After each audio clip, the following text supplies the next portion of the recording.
There is not a square inch in the whole domain of our human existence over which Christ, who is sovereign over all, does not cry, mine.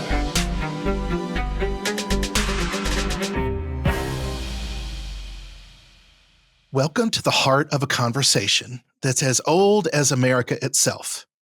How we teach the next generation, what we teach, and why it matters. We begin with Boston, not because we're broadcasting from its historic streets, but because Boston stands as a kind of metaphor for the American experiment in education. It was here that the first public school opened in 1635, and where Harvard was founded just a year later. From the Boston Latin School to the nation's earliest libraries and teacher colleges, Boston embodied the belief that education was essential, not just for personal advancement, but for public virtue. The city helped forge an ideal that a well-educated citizenry could sustain a republic. Today, that ideal is being tested and reimagined across the country.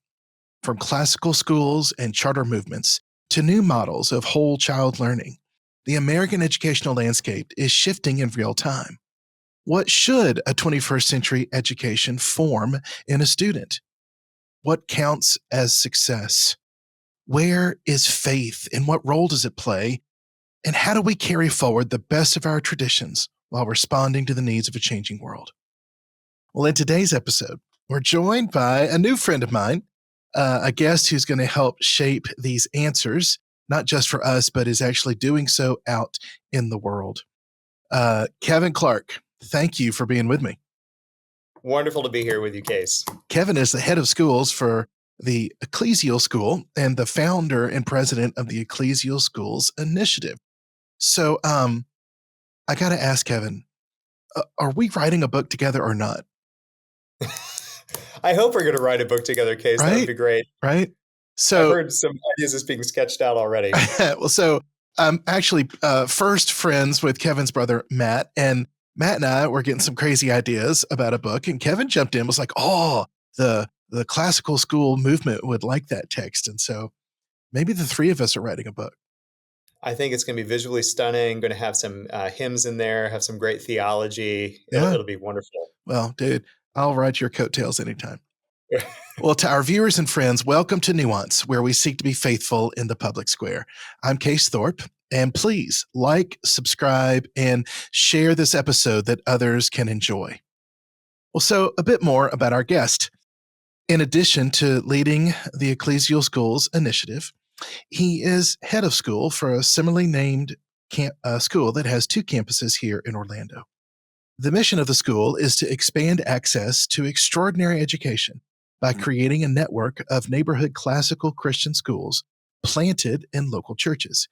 And Kevin, you've got a campus at Northland Church and then at the Anglican Church in Oviedo. What's the name? Yep, St. Albans. St. Albans. St. Albans Anglican Church. Yep. Well, Kevin's experience in classical Christian education spans more than 20 years, including 15 years teaching in the classroom and more than 10 in academic leadership. He serves as a teaching fellow for Gordon College's MA program in classical school leadership, as a board member of the Society for Classical Learning, and as a founding member of the Alcuin Fellowship. Did I say that right? Alcuin? Perfect. Okay. We're going to come back to that. Kevin earned a doctorate from Georgetown University, where he wrote his thesis on the interdisciplinary practice of liberal arts education in light of hermeneutic philosophy. I love the H word, hermeneutics. He is co-author of the book, The Liberal Arts Tradition, A Philosophy of Christian Classical Education, and will soon be a tri-author with Case Thorpe. That book is in its third edition and is widely read by classical Christian school leaders and teachers across the country. Okay, so Alcuin Fellowship. You told me just before we started who Mr. Alcuin is. Tell us some more. Yeah, Alcuin, believe it or not, the picture in the background here is of Alcuin, and it has a phrase that he used with Charlemagne. Think like 10th century, 11th century Irish monk serving the court of Charlemagne. He says, irrigate the land with learning, and it'll bring forth a harvest. And So one of the most important things he could do as a leader would be to invest in the education of the next generation. And the fact that we have systems of education now, we have all the classical arts of mathematics and language arts, even the institution of the university can be traced back to this insightful plan of a person a millennium ago. And Wow. I just keep that in my mind, thinking that we're making decisions now, we're working, but boy, we could be creating things that could last for not just a Mm. generation, but for a millennium. That's really astounding. So your picture could be on the wall of a school leader in the year 2900. Right. Yeah, on Mars. They're going to have a little Kevin Clark on the wall. Yeah, I guess my picture with Elon Musk's picture and build their own bridge, right? I don't know. Some people would be Yeah, like, take that down. But no, I think that's great. yeah. Well, so did Charlemagne institute his vision throughout the empire? I think he did. I think, coming from there, well, first of all, Alcuin wanted to educate Charlemagne's sons and daughters, which that's something a lot of people don't realize, that in the heart of the Christian model of Mm, education, there is a more expansive, more people are invited into education. That was a radical idea for an emperor to educate sons and daughters, but that was a thoroughly Christian idea from Alcuin. And mhm, really, but it was set up more as a model. So the cathedrals all started having schools attached to them. One of the mm, famous ones we learned about, without going into a deep history lesson, would be Notre Dame Cathedral in Paris. And really, sure. that the University of Paris got started there, and everyone else kind of followed suit. Mm, mm. I'm reading a very interesting book, of course. Oh, it's called the Light Ages. Hmm. It's not called the Dark Ages. It's called the Light Ages. And I'm going to look up real quick the author, Seb Falk, Falk. And this was recommended to me by James Eglinton, a professor at University of Edinburgh, a great Christian man, friend. And it argues that the Dark Ages have gotten a bad rep, and that, in fact, there was an incredible amount of learning and growth through those years. And he is particularly focused on a cathedral and monastery in northeastern England, and about the school they've started, and how that school was primarily to get the monks educated so they could do the liturgy and the hours. But then the wealthier families in the local village wanted their uh, children educated. And then if you really showed promise, they'd send you off to Oxford University. Right. So fascinating. Yeah, fascinating. We could talk all day. One of my heroes is a man named John Colet, who is the dean of St. Paul's Cathedral in London in the late 1400s. He Mm, founded St. Paul's School in 1509, okay. and it's still in operation today, 500 years later. But he had an idea of connecting, believe it or not, accessible Christian education to the church property, but independently governed. So he brought together these three things that aren't normally connected: Interesting. parochial education, private education, public education. And he created a movement.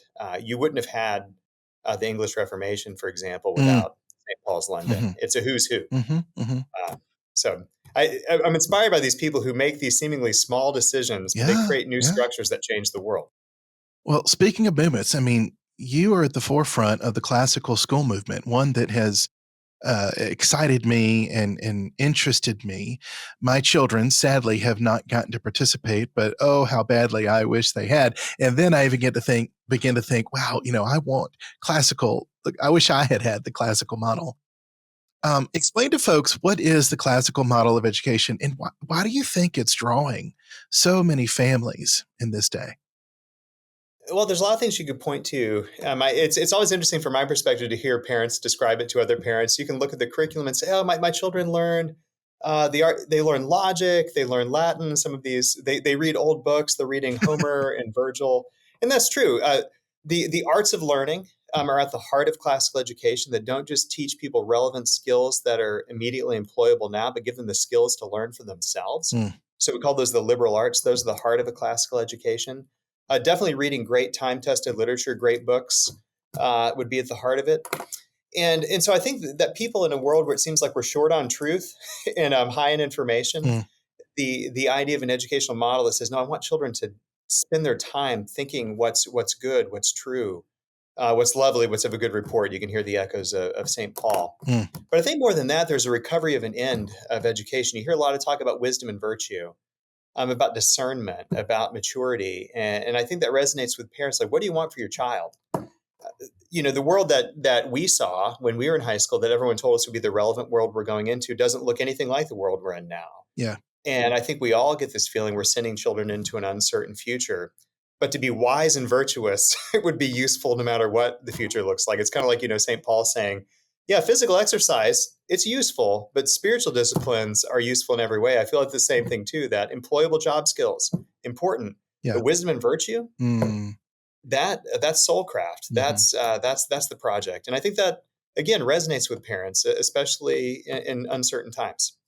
Well, Kevin, the way I have thought about classical education is that it's a response to what education has become, and that being so utilitarian that our society needs engineers and workers and business leaders and managers. And so you look back on how the universities, particularly public universities, got retooled in that direction, whereas in the day, Harvard, Princeton, Yale were more about cultivating the virtues. And rather than preparing one for jobs in the modern economy, it's more about cultivating the virtues with the confidence knowing you cultivate those virtues, the job skills will come and be there. So speak to me about that bit of history, and what are we losing by not, even in our non-faith-based schools, cultivating virtue? Yeah, I think unfortunately, I mean, there's been a lot of people who could answer this question better than me. I'm thinking the book that really changed my world right after college was reading Alistair McIntyre's After Virtue. I think maybe a step back is that classical education really is just the great tradition of Christian education. Uh, from the earliest days, I would argue all the way back to Titus chapter 2, we have Christians saying children need to be nurtured in the heart of the church in order to be prepared to serve the life of the world. That's the way we would say it Wait, at say the that again Ecclesial slowly. School. That was good. Say that again. Children need to be nurtured in the heart of the church Mm, in order to serve the life of the world. hmm Love And that. yeah, you think that the whole idea of the grace of God that brings salvation has appeared to all men, teaching us that denying ungodliness and worldly lust, we should live soberly, righteously, and godly in this present world, looking for the blessed hope of, and so on and so forth in Titus 2. But that vision, we need somehow to be trained to renounce kind of the characteristic, passions and impiety of our world in order to be formed morally. Mm, And so that we can be people filled with hope, but also, as Paul says, be zealous of good works. Or if we read that kind of with Greek ears, we'd say be zealous of living well, because he borrows that phrase almost directly from Aristotle. mm, So again, classical education is even relevant, I think, in understanding the original context of Scripture and to think what early Christians were up to. I mm. think what's happened in our day, we've lost a common vision of what's good, what's true, what's beautiful. And so the virtues operated when people had, oh, here's a goal. This is what it means to live a virtuous or godly life. I think those questions are up for grabs in our culture. So I Yeah, think the school, it kind of retreated back like, well, we can at least agree on what's useful for getting a paycheck. And so we had to set aside some of the larger things right. because we couldn't agree as a culture what they were. How do you teach the good when you can't agree on it? Yeah, exactly. I think that's a new opportunity. And this is, if we were to talk about the ecclesial schools, there's an opportunity where the church can become relevant again, just like it was in the first century, where it defined in terms of a community life. We know what the good is, not because of the answers to all questions, but because we know what the goods of this community are.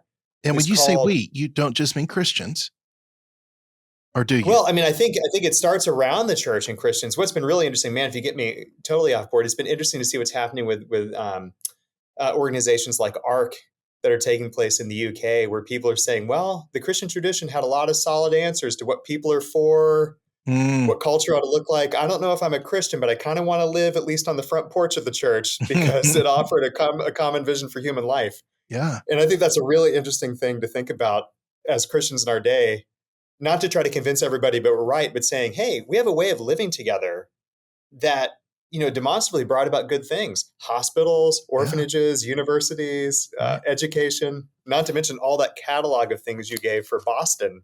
Those are Christian ideas and Yeah. Christian motivations. We could be a blessing to the world again. Amen. And I know some friends who would hear what you just said and freak out. Oh my goodness, you're talking theocracy.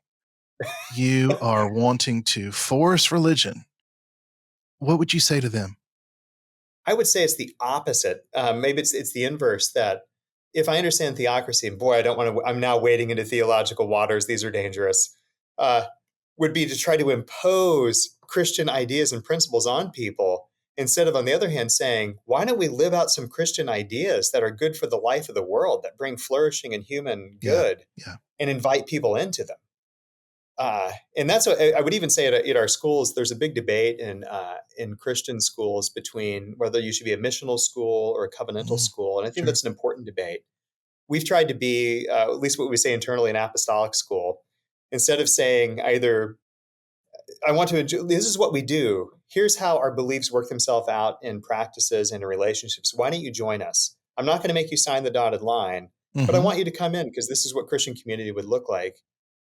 And I think that's, James Davison Hunter has written about that, the difference between political power and cultural power. I think Mhm. theocracy might be concerned about political power. I'm more concerned about cultural power, about human flourishing, and about creating community that would actually change people's lives. Mhm. Mhm.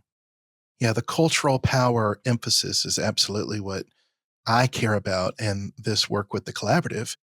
I look back on the 90s and the Christian coalition and all the efforts to be exercised in politics. And I still think there's a place and a role that Christians need to be leaning in the political realm. But politics is a reflection of culture. And if we don't do that deeper foundational work, the politics will go their wayward way. Right? Wouldn't you love it if Christian people to become people flourish when things like the arts are flourishing? Wouldn't Mhm. you love to see Christian people making beautiful things to see, to listen to, uh, beautiful places to eat, Mm. and just find out that that's the way Christians are working to build culture, the building places where we can all inhabit and Mhm, experience mhm. what's good, true, and beautiful. So then give us some specifics. A classical curriculum differs from, say, a public school curriculum, specifically how? Yeah, I would say this emphasis on the tools of learning and on well, yeah, I mean, so there is going to be a heavy emphasis. I mean, although everyone's kind of come back on board when classical education first got started, they were the radicals out there doing things like phonics-based approaches to literacy. That's kind of like just understood as the best practice now, kind of across the boards. I think teaching things like everyone talks about being, critical thinkers, but saying, okay, well, where in the curriculum that's happening? We teach formal logic and material logic so that students can know the difference between what's true, what's false, when something's merely suggested or when an argument's been made. And so some of those skills are taught in the curriculum. We all lament the fact that public discourse has gotten to a really sad state where people just shout sound bites at one another or post things online. We teach the art of rhetoric, where you learn how to think about the needs of your audience and your rhetorical purposes and how to engage them in a way that dignifies their experience, Mm, their mind, their will, and their affections. Those mhm. are at the heart of the classical model of education. Not to mention just good books.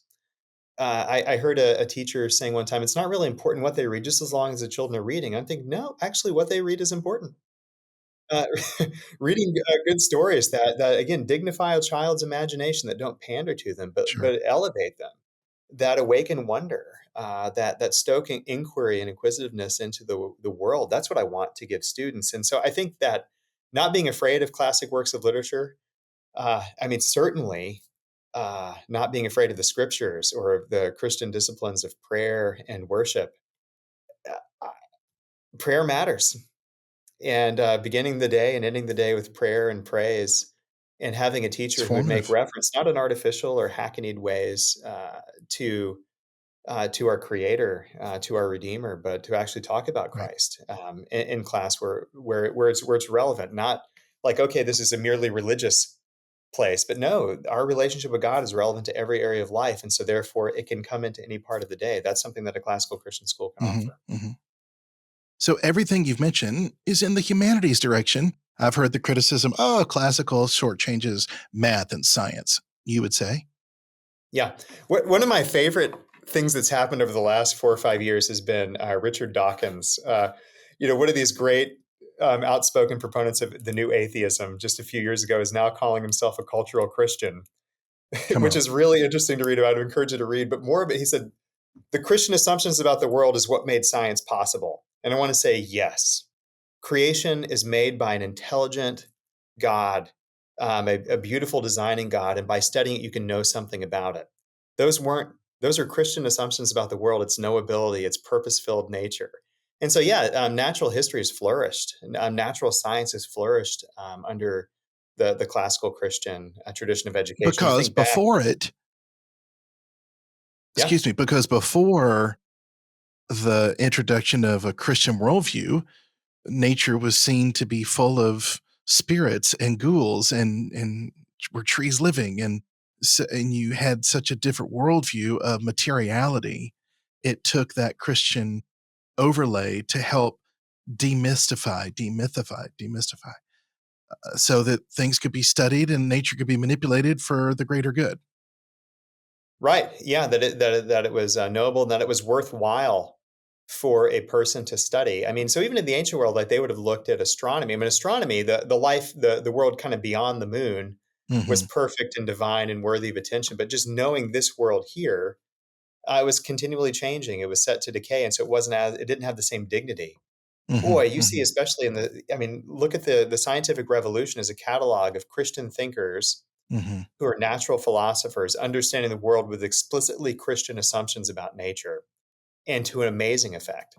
But the same thing with mathematics. Mathematics have been championed. I say to my students times too that it wasn't just the humanities or Bible study class. When you read some of the debates about the Trinity, Hmm. about the unity of the natures in the one person Jesus Christ, when we learn about the Chalcedonian definition, they're making arguments from arithmetic and geometry. These people knew their math. Mm.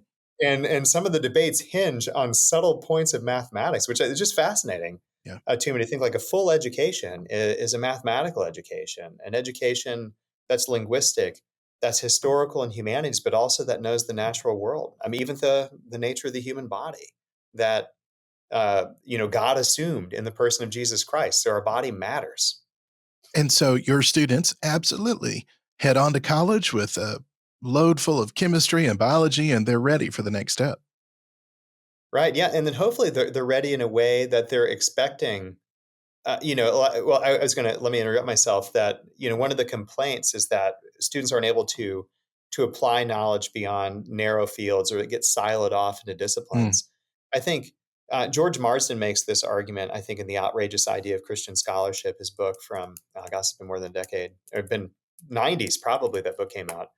Uh, the argument that Christians, we're looking for these kinds of connections and big questions.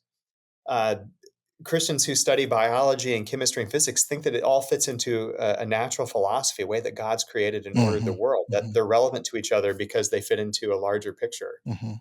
And so, yeah, I would say they actually maybe even have not like a leg up, so to speak, but they're able to make really good use of their education because they're expecting it to fit together. Mhm. Brag a little bit, please. Tell us where some of your students have gone off to. Well, this is the great part. I would say in my ecclesial school students, the oldest grade we have of them are in ninth grade right Oh, now. that's right, that's right. All right, But in I'll come my back in 5 years, and you can tell me yeah, we'll get like Harvard, 5 years. We'll be Duke, able to brag and on them. Stanford. Okay. Yeah, but I will say, I mean, I've had honestly, and I don't want to say this in like an aw shucks kind of way, but I mean, I've had students who've gone to top 25 colleges afterwards who are doing things. I had a former student I was speaking with a few years ago who he's a physicist now and he works for some cancer research company. And he explained to me what he does, but he basically makes boxes that are out of single layers of carbon atoms. Good grief. I don't really know what exactly that means or what that would look like or what a box means. I Or know when what you do with physicists it. or what you do with it, but it's helping people. I know people who went into public service. They went into the military, and have tried to find their. In one sense, I would say a great classical Christian education sees young men and women equipped to go in the myriad ways that God might call them Yeah, to work in the yeah. world, And and I think that's great. and that work may be a stay-at-home parent, and that's beautiful. Yeah, absolutely. And Okay. I have plenty of those. I have former students who are employed for me and who have children enrolled, which is that's both exciting and just a little bit Yeah. making me feel old Yeah, there. you are old. Yeah. So, Let's pull back a little bit and the greater American landscape on education. Charter schools are taking off, and there have been a number of major moves by state government to help free up the landscape for charter schools to flourish. I was just reading this week about the Florida legislature and some of the bills that are being considered to help charter schools advance. How do you understand the landscape? How should we be thinking about it? Why do we need this movement to succeed? Yeah, I think the basic way to understand the landscape is that we're in the midst of an educational revolution. I agree. That's not being overly No, dramatic. uh-uh. Whatever has been the normative experience for Americans for the last 75 years is not going to be recognizable in 10 years. Mm-mm. I sincerely believe that. What has been really encouraging and interesting, though, is that the movements toward educational choice have been coupled with people who seem to have a vision for public good. And so I think that that's a really interesting dynamic. I was a school founder with a group called the Drexel Fund, which is a venture philanthropy group who's trying to empower innovative school leaders to start new school networks in these choice states. They're working in eight to 11 states. There's 11 that are on their list. There may be more than that are coming online. There's so many states adopting school choice, but they're trying to prioritize projects that are leveraging resources to reach underserved communities. Just simply because when parents have choice, that seems to be a decisive factor in the outcome in children's education. Sure. And so it's just really neat to see that isn't choice like, oh no, we're giving up on the noble call of public education, which would have a completely educated American public, which is that's a noble call. It's just there might be different structures we can bring that about. Mhm. And so even people heavily involved in private school choice, like my own schools, they're private, but we prioritize enrollment for people from underserved populations, so that we're actually raising the tide that kind of raises all ships in our Yeah. culture, and that's happening kind of across the boards. And charter schools obviously are doing that. So yeah, anyway, a revolution taking place right now, and it's going to be private, it's going to be charter, it's going to be micro school, it's going to be new configurations of homeschool Mhm, cooperatives. There's a mhm. lot of models that are working themselves out right now. I have been so surprised and saddened that the civil rights component to the school choice movement has been so neglected, not by school choicers, but by those who've wanted to defend the old guard and the current system. And whenever confronted with such a question about uh, African American and minority communities who feel stuck in their local school, there aren't good answers. And then when you look at the statistics, it's overwhelming It when really there is. are options like yours for those families choose differently. Is there still a place for the public schools? I think so, and I think the way that Florida in particular, I know Florida's context best, just because we've been studying and working here for the last 7 years. Um, it provides an opportunity, I think, where you could have a robust. I hate to use the phrase marketplace of choice for education, but maybe that's not an entirely bad, like a public square of choice where parents have a lot of different options. You have a district public school, you could have a charter school, you could have private schools, you could have micro schools, and parents are empowered to make choices that seem best to fit their family, fit their children's needs. Mhm, That seems to be the place, and I think that the public schools have resources at their disposal in a tradition that they could really lean into to serve families. mhm. And I think we've seen. I mean, people at EdChoice make a better argument for this. I don't have the statistics, but even looking, I recently heard former Governor Jeb Bush speak about this back in February. He obviously has been involved in school choice in Florida since the early '90s. What happens in the context of choice? It's not just that children are having great outcomes in the private school or the charter schools. There's actually been elevation of student learning in the public district schools that are nearby. It seems, I hope this isn't too controversial, that there's a kind of healthy competition Yeah, when people realize that parents have choices, so we need to actually think about serving them best. yeah. And when that happens, it really the people who win are children.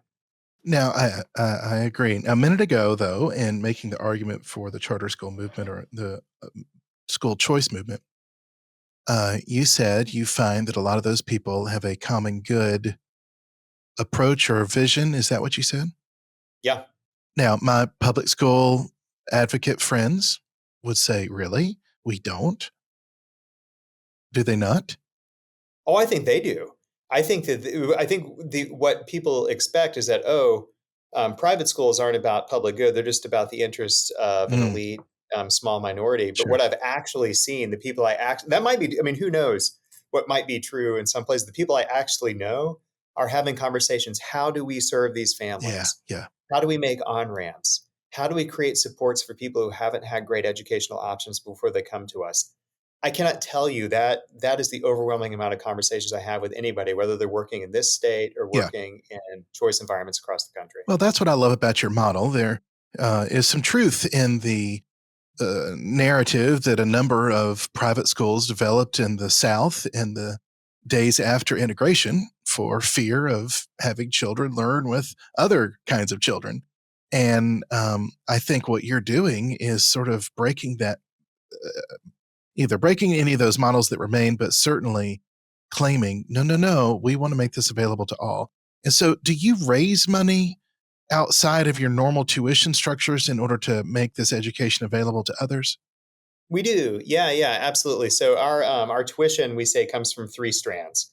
We have choice scholarship dollars in the state of Florida. Most people know them through Step Up for Students, is the Yes. major scholarship granting organization. Yes. We have scaled shares of tuition from family. Everyone contributes something at our school, but it's according to their family's household size and income, a figure that the federal government uses called federal poverty guidelines Okay. percentage. And then we have partners in the community, people who partner together with families that bridge the gap between the family's resources and the cost of education. So our greatest goal is to partner with churches in order to drive down the cost of education. Independent schools in Florida are just over $18,000 a year tuition. We keep our tuition below $12,000 a year, and that's largely through the partnership with churches to share spaces and services, but also by having a network model where we can centralize some functions in order to make sure we're making best use of our resources. Yeah. Yeah. And then the scaled shares go beyond the tax credit scholarships. And then we find families. There's a network of hundreds of people actually who say, the gift of $500 a year, $1,000 a year, whatever. I want to help bridge the gap for those families. And so, yeah, philanthropy plays a key role in what we do. Key role. Key role. Yeah. So, speak to the parent who is thinking through school choice for their child. They're wondering, is the classical, charter, homeschool, hybrid, public, of all the options, how should that parent think about where they send their child? I think one of the most important things for me when I'm speaking with the parent is for them to think like, what do they want for their child? Mm, Uh, if this partnership with the school is successful, what's that going to look like? I'll sometimes when I have the opportunity to, we do a parent interview, an onboarding interview when we're enrolling, and I just say, what are your goals for your children? mhm. And for me, I'm thinking I need to cultivate a partner because I know that when parents and teachers partner together, Mm, it's just great for children. sure. And so even asking that question, because sometimes people, and this is no criticism, it's just that we're kind of trained, especially you drop your child off at the bus stop, you pick them up at the end of the day. You're not used to thinking, like, what are my goals for my child? And don't just think about, getting into college or career or something like that. I mean, learning is important. What do you want them to be like? And then ask yourself that question when you go to visit that school: is this school saying this is what they want for my child as well? Sure. This might be a good fit because if we have the same goals, there's going to be plenty. And what I mean, every parent knows this, that even with people who love each other and have the same goals, we run into all kinds of opportunities to demonstrate humility and patience and Right. forgiveness. And right. But if you don't have the same goals for your child, it's going to be really hard. So I would say that's the most important thing, is to think about what you want for them, and then listen to what those schools are telling you Mhm. is most important to them. And if you find someone who resonates with you at the level of your vision for your child, that might just be the place you need to be. Mm, mm. So, my 3 have gone through the Christ School, a K through 8 private Christian school, and I've still got one in 7th grade, and then on to public high school. And the head of school, Jason Powell, I imagine you may know Jason. I've not met him. Well, he left many years ago, sadly. We're still good friends, though. And one time I said, Jason, look, I hear of other parents and teachers knocking heads and having fights or getting into it over the children. And I said, we've had dozens of teachers in this school and we've never had a problem. What's wrong with me? And he said, well, Case, two things. Number one, you don't think your child is the center of the universe. I was like, oh, well, you're right about that. And he said, and number two, you see your teacher as a partner. You don't see them as somebody that works for you. And I didn't know that I was doing that, but absolutely, we're on the same team. And anytime there's ever been a disciplinary problem, I'm always like, you go, teacher, go. Whatever they're going to get in trouble as much as at home as they might with you. Right, exactly. I say that to parents, that I'm not going to say that I'm always going to say the right thing to you. You might meet me on a bad day where I'm actually rude to you. And it's not just that I was misunderstood. I might actually need to be corrected and give the opportunity to say I'm sorry. But I know everyone on this team wants to be the person who is always, only partnering, only working for the best. But we need to, it needs to be a community of grace where we realize we're partnering together. The education and formation of these young people is so important. Sure. Just setting aside like just the all the natural causes. Just growing up is hard. Learning is hard. Maturing is hard. But we also know that we're living in a spiritual world, a world where we know the enemy would love to undo the efforts of parents and to see children turned against moms and dads against teachers and against each other. So we have to be just aware that we have to pray, we have to be patient, and we have to realize that it's a partnership. Absolutely. Okay, so I am sending you through a portal of time and space, and I am making you Grand Poobah of the Department of Education with a magic wand. Now, as we sit and record this in April, the Department of Education may not be around very long. If you had the magic wand nationally, what would you do? To get your agenda across, what would you do? Perhaps end the department? Well, I think I would love at least to see a strong system of local accountability. Probably is not because I think that people locally are somehow more intelligent than people nationally. It just seems that local accountability seems to help us with the natural errors and shortcomings we have, because we have a shorter span between bad decision and feedback, which I think is really important. Sure. I think it's funny. This is me totally pontificating. Please do not, I'm open to correction on this. Mention George Marsden again in his Twilight of the American Enlightenment, that another book of his. And we're going to put all these books in the show notes. Absolutely. I mean, Marsden's great if you've not read him before. But this idea of principled pluralism as a public virtue, what kind of place would I like to live in? I would like to live in a place where people could actually be able to substantively disagree in public and have a vigorous debate and conversation over public goods, and not just speak in sound bites or posture against each other like a warfare kind of mentality. That would be great. Yeah. Of course, I'd love if everyone would come to faith in the Lord Jesus and would want to be, that would be wonderful.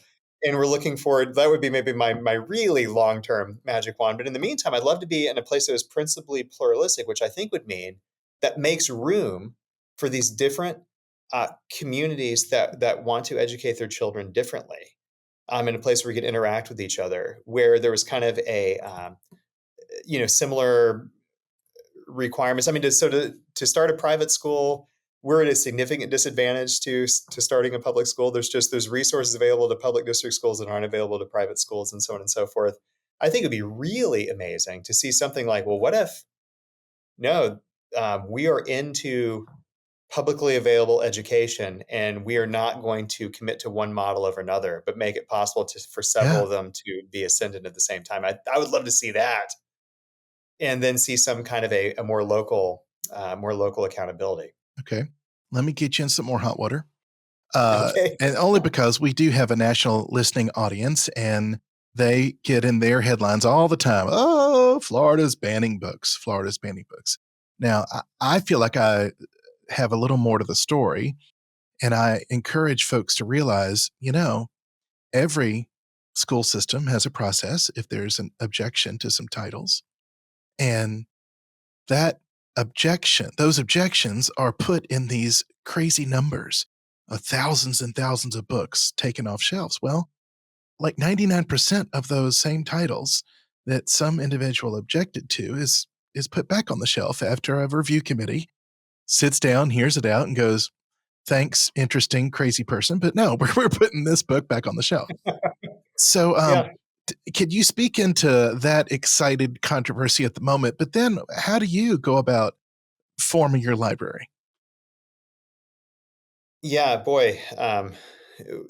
It's so hard really to do anything in public because everything is being completely like the wag the dog happens all over the place with news, Yeah. right? Oh, yeah. Um, I think the thing is like an adult who has reached maturity should have, I think, the uh, the right to read the kinds of things they want to or not want to read. We want to say that what makes a child specifically different from an adult is that they haven't reached a kind of moral discernment and majority. For the same reason we don't let them enter into contracts of marriage or to like rent a car, I don't think that they have the ability to really know every single title. Like, so I do. I think it's actually good that school libraries should have certain things that are not available to students. I think a university library is very different, right? A center of learning for adults. And so I think that's the basic level. And of course, we're going to disagree. Now, again, there would have to be some sort of public agreement over the good, right? That we talked about earlier, to know like what would fit in that and what wouldn't fit in that. I think things that typically come up that are hot button issues, things that seem to be like kind of clearly pornographic, we would say that shouldn't be in a child's library. I think that's a common sense. Yeah, ban that book from the from the elementary library. I think that's totally reasonable. Should there be a copy? I remember when I was in school, there was a copy of Mein Kampf, right? So is Hitler's Yeah. biography. Yeah.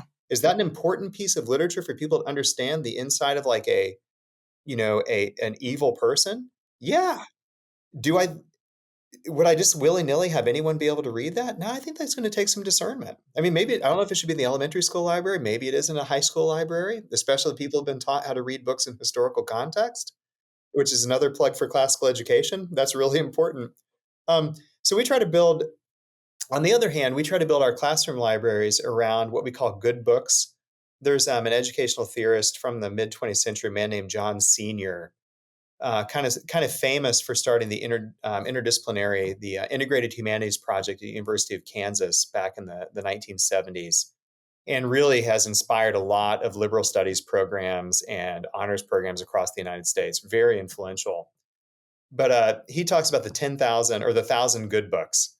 He said he didn't want to be a great book school. He wanted to be a good book school. What are the fairy tales, the fables, the children's stories, the legends that he says till the moral imagination so So that the good. seeds of the great books can take root and bear fruit.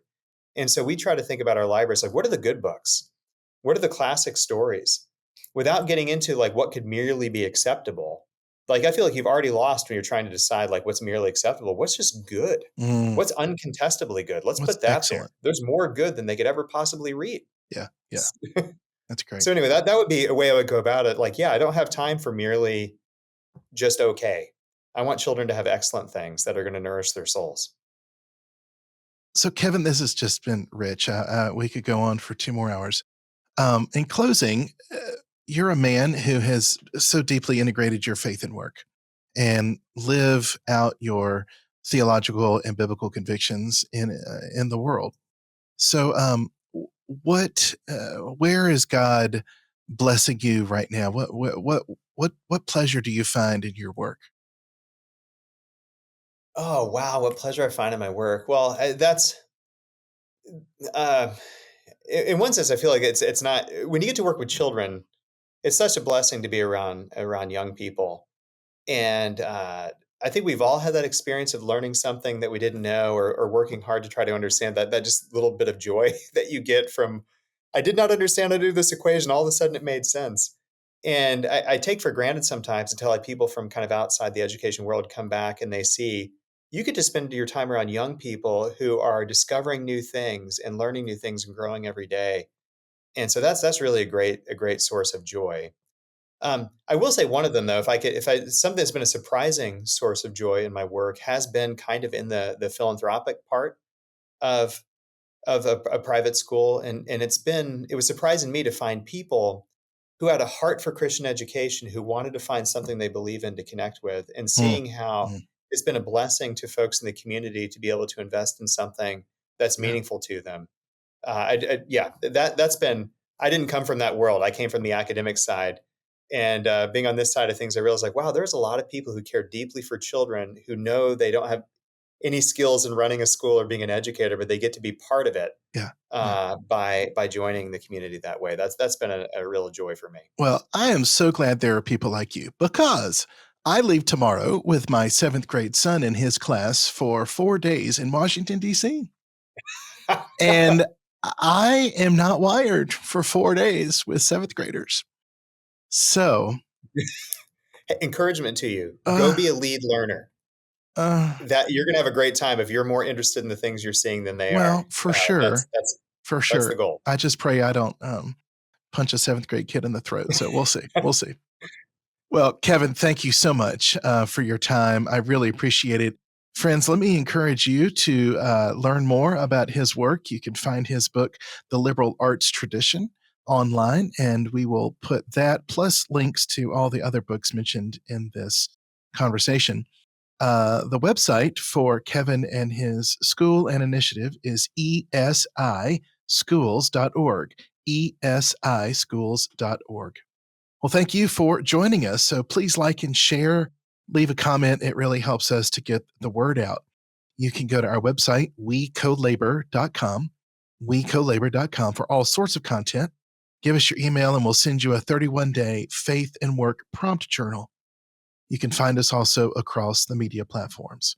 Don't forget Nuance Formed for Faithfulness, a weekly 10-minute devotional for the working Christian that follows a liturgical calendar. I'd like to thank our sponsor for today, Michael and Shandy Kelly. I'm Case Thorpe, and God's blessings on you.